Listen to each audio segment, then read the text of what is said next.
Gue yakin sebagian dari rekan semua udah ngeliat video ini. Buat lo semua yang nggak tahu nih konteks videonya apaan, ini adalah sebuah video yang memperlihatkan tentang kondisi job fair yang diadakan di daerah Cikarang, Bekasi gitu ya. Nama job fair itu Bekasi Pasti Kerja di tanggal 27 Mei 2025 diadakannya.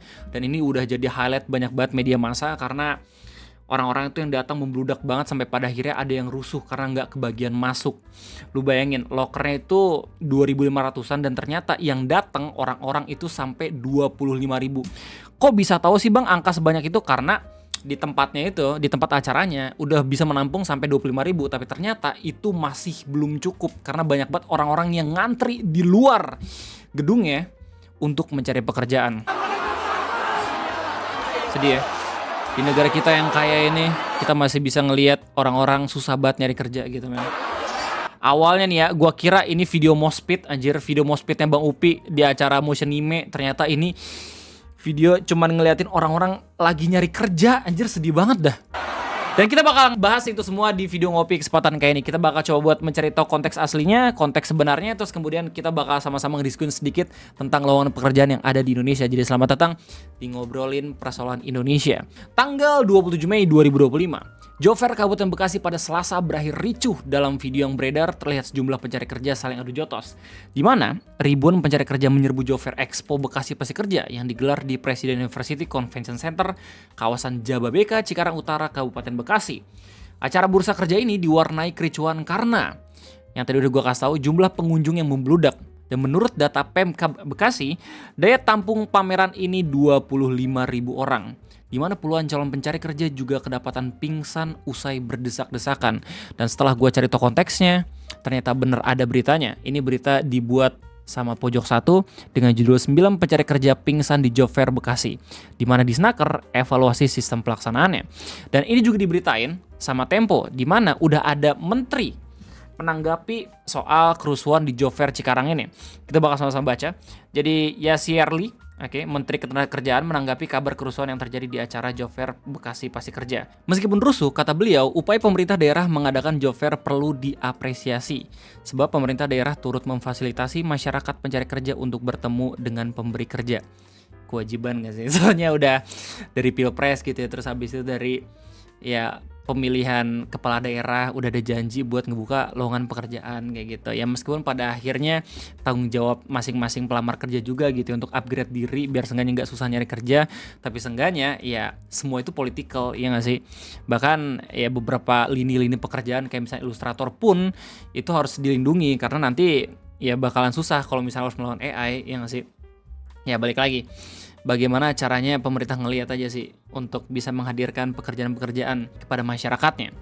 Kalau ada kasus, kata beliau, tentu kami berharap ke depan bisa lebih baik. Ini juga menjadi satu hal untuk bahan kami evaluasi, kata Yasirli dalam konferensi pers di kantor Kemenaker. Ia juga mengatakan bakal melakukan koordinasi dan pembinaan kepada Dinas Ketenagakerjaan di tiap-tiap provinsi.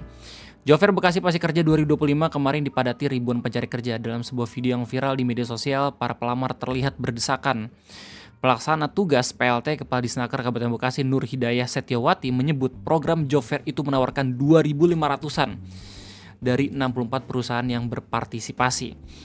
Yang datang 10 kali lipat ya tapi ya, sampai 25.000 loh, gokil. Bupati Bekasi Ade Kuswara Kunang mengatakan antusias yang tinggi dari para pencari kerja menjadi beban moral bagi Pemda Bekasi. Ia mengatakan ada 2.000 lebih lowongan pekerja pada ajang bursa kerja tersebut. Tapi pencari kerja yang hadir mencapai lebih dari 25.000 orang. Artinya ke depan kita harus membuka bursa lowongan pekerjaan yang berikutnya dengan kapasitas lebih dari 2.000. Nggak lebih dari 20.000 nggak sih? Soalnya kan kalau misalnya pada akhirnya keterima dari job fair ini cuman 2.000-an ya berarti masih ada 23.000 orang yang nganggur lagi ya nggak sih? Kata Ade di Jababeka. Kayak melihat antusiasme para pencari kerja, Ade menyebutkan kebutuhan akan lapangan kerja sangat besar. Oh benar! Butuh banget itu kerjaan. Karena itu Pemda Bekasi akan buka job fair gelombang berikutnya dengan kapasitas yang lebih besar. Ia berujar sektor ketenagakerjaan akan terus menjadi prioritas melalui sinergi dengan sektor industri demi menekan angka pengangguran. Ya dari fenomena Cikarang job fair gitu tuh, Bekasi job fair, Bekasi Pasti Kerja. Lu tahu kalau misalnya pada akhirnya banyak banget orang-orang yang masih nganggur, masih pengen mencari kesempatan untuk bekerja gitu. Bahkan gak sedikit juga ketika gue lagi live streaming ada beberapa penonton gue juga yang minta doa biar dapat kerja cepet gitu men. Itu nggak sedikit. Jadi semangat buat lu semua yang sampai sekarang masih cari peluang kerja. Semoga secepatnya bisa dapet. Oke. Nah jujur sebenarnya bukan video ini yang ngebuat gue pada akhirnya pengen ngebahas di video ngopi. Tapi sebuah pendapat dari Disnaker Sidoarjo yang bilang kalau misalnya anak muda jangan terlalu pilih-pilih pekerjaan. Ini berita datang dari Radar Sidoarjo ya, Jawa Post gitu, di-share sama TXT dari media, tiba-tiba muncul di beranda Twitter gua.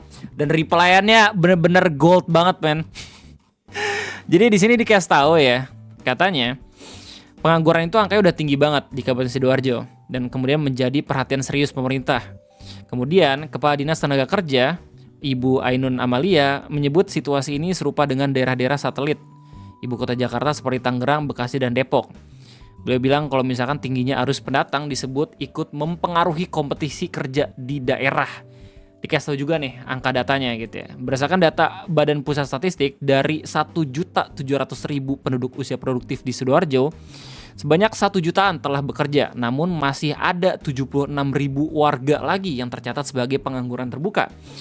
Kami telah menyiapkan sejumlah strategi untuk menekan angka pengangguran, salah satunya melalui pelaksanaan job fair skala kecil yang melibatkan sekolah menengah kejuruan di seluruh Sidoarjo katanya.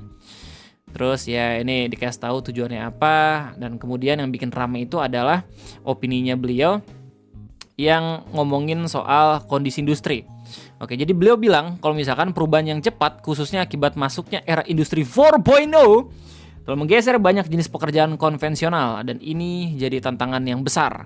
Selain itu, Ainun menekankan pentingnya membangun mentalitas dan pola pikir generasi muda Sidoarjo agar lebih siap menghadapi dunia kerja yang terus berubah. Di mana anak-anak muda Sidoarjo perlu mengubah pola pikir mereka, jangan terlalu pilih-pilih pekerjaan dan harus lebih siap menghadapi tantangan. Gini, kalau misalnya gue boleh beropini, ya sebenarnya nggak masalah lu pilih-pilih pekerjaan.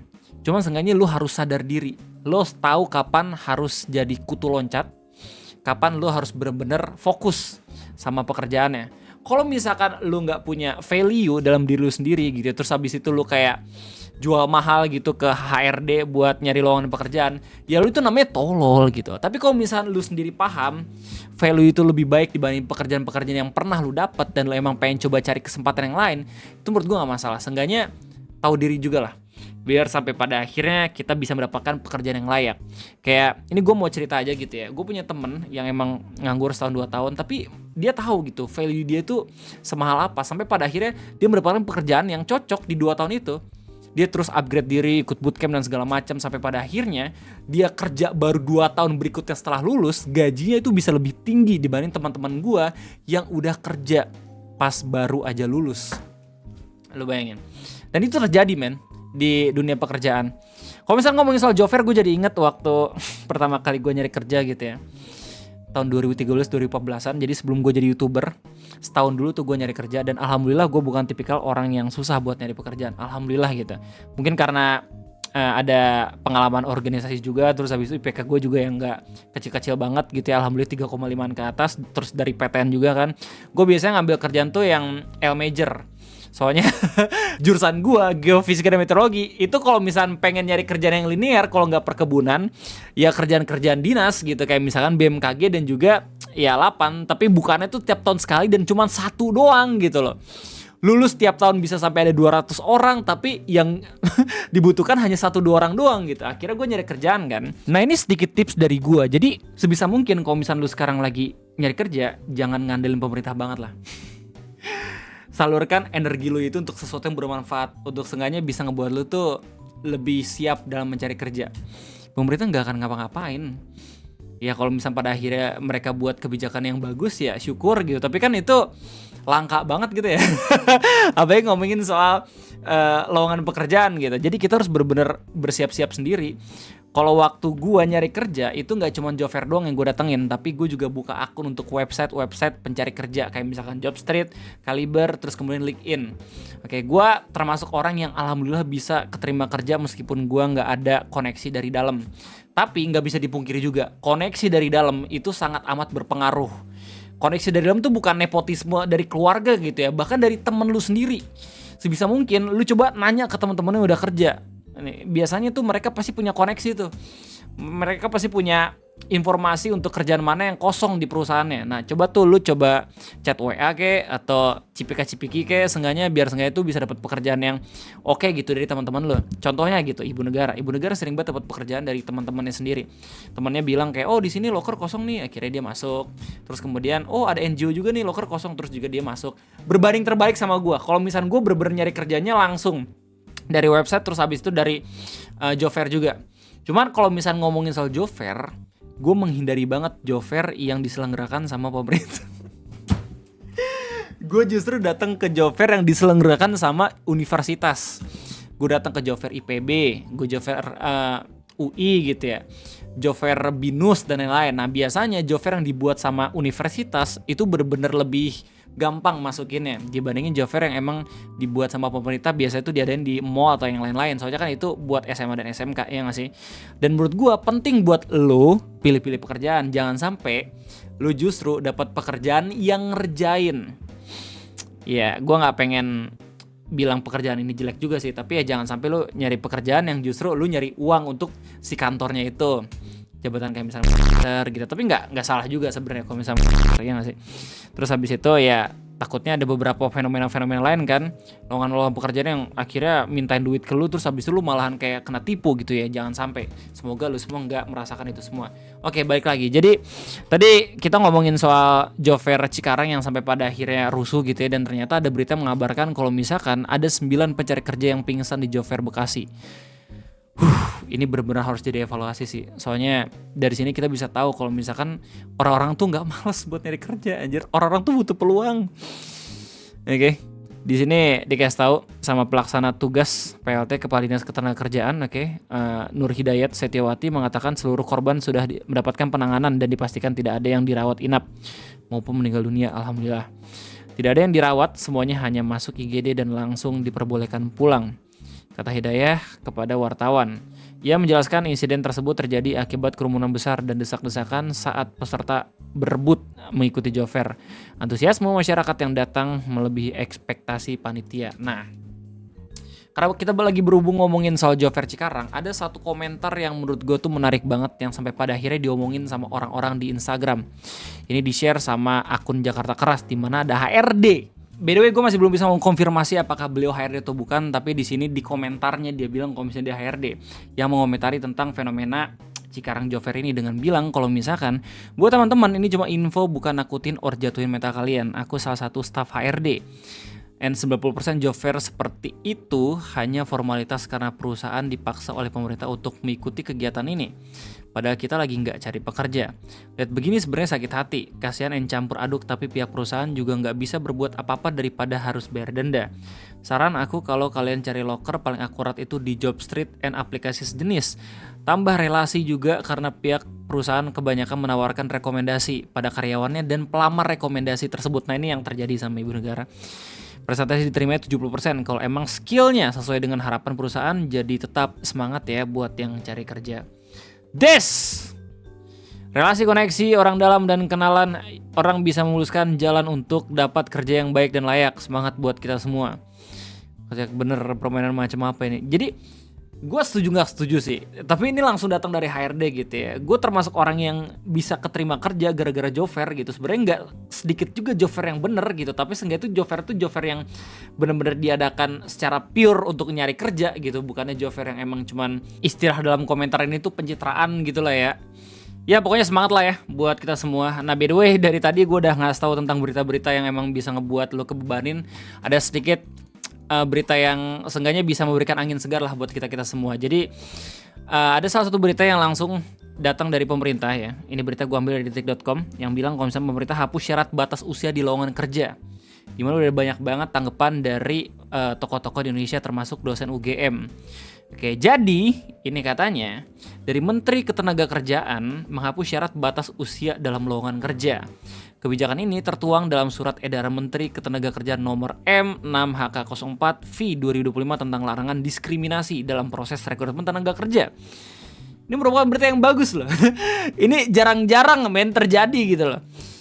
Iya, Early mengatakan esai ini bertujuan untuk menghapus syarat diskriminatif seperti batas usia pelamar yang banyak dikeluhkan di Jover. Aturan lebih lanjut akan dituangkan pada peraturan Menteri Ketenagakerjaan, termasuk sanksi bagi perusahaan pelanggar. Nah, tapi dalam aturan Too Good To Be True ini tetap ada aja gitu ya tapinya. Dalam rancangan Permenaker tersebut, sambungnya penghapusan batas usia pelamar ini dikecualikan. Ada pengecualiannya coy, ada lowongan-lowongan pekerjaan yang dikecualikan. Pada pekerjaan yang karakteristik pekerjaannya benar-benar berkaitan dengan usia. Di samping itu, pengecualian atas penghapusan batas usia pelamar tidak menghilangkan hak masyarakat secara umum untuk memperoleh pekerjaan. Esai ini diterbitkan untuk mempertegas komitmen pemberi kerja terhadap prinsip non-diskriminasi dan pendoman jelas agar rekrutmen kerja dilakukan objektif dan adil. Nah, apakah udah ada tanggapannya langsung dari pihak pemberi kerja? Tentu saja udah. Dari beritanya CNN gitu ya, pengusaha respon menakar hapus syarat usia pelamar kerja tanggal 29 Mei 2025. Jadi ini langsung pendapatnya dari Ibu Sinta Kamdani, Ketua Apindo ya, Asosiasi Pengusaha Indonesia. Oke, beliau mengatakan pihaknya memahami bahwa semangat dari penghapusan batas usia kerja adalah untuk mendorong kesempatan kerja yang lebih eksklusif bagi semua kelompok usia. Namun di lapangan, sambungnya, pengusaha seringkali dihadapkan pada tantangan yang tidak mudah seperti tingginya jumlah pelamar dan keterbatasan sumber daya dalam proses rekrutmen. Dalam situasi seperti itu, persyaratan usia kerap digunakan sebagai alat penyaringan awal, bukan untuk diskriminasi, tetapi untuk menyesuaikan kebutuhan spesifik pekerja yang dibuka, serta mengelola proses secara lebih efisien dan terukur. Oke, go pemerintah! Tetap aja ya, Sinta mengatakan yang seharusnya menjadi fokus bersama adalah bagaimana menciptakan lebih banyak lapangan kerja. Nah, ini benar. Agar daya serap pasar tenaga kerja meningkat secara signifikan. Ketika jumlah lowongan kerja meningkat dan kualitas pertumbuhan ekonomi lebih berkualitas, sambungnya, maka akses kerja bagi seluruh kelompok usia pun akan terbuka lebih luas tanpa harus terlalu bergantung pada instrumen seleksi administrasi seperti batas usia. Batas usia untuk calon pegawai negeri sipil, batas usia untuk calon-calon pekerja yang manajemen trainee, untuk yang perkebunan dan lain. Kalau misalkan pekerjaan itu masih pakai otak dan ternyata otaknya masih mumpuni, menurut gue ya why not? Syarat lowongan pekerjaan tentang batas usianya itu dihapus, nggak terlalu pengaruh juga, ya nggak sih? Jadi mungkin itu aja topik ngopi pada kesempatan kali ini yang berhubungan dengan Jover Cikarang yang rusuh, terus kemudian kita ngomongin sedikit soal lowongan pekerjaan. Semangat buat lo semua yang sampai sekarang tuh masih mencari peluang gitu untuk bisa bekerja. Semoga dipermudah dan juga disegerakan. Dan buat lo semua juga yang sampai sekarang masih mencari peluang untuk bisa mendapatkan perguruan tinggi negeri favorit lo semua, gue doain semoga bisa cepat dapat juga. Kalau misalnya bukan tahun ini, mungkin bisa tahun depan atau beberapa tahun yang akan datang. Rezeki Tuhan gak ada yang tahu ya. Jadi intinya itu aja mungkin dari gue. Terima kasih banyak udah nontonin ngopi dan juga yeping gue dalam beberapa menit. Sampai jumpa lagi. Jangan lupa buat likes. #Al. Bukan live streaming. Sampai jumpa. Sampai ketemu lagi di next video. Let's go.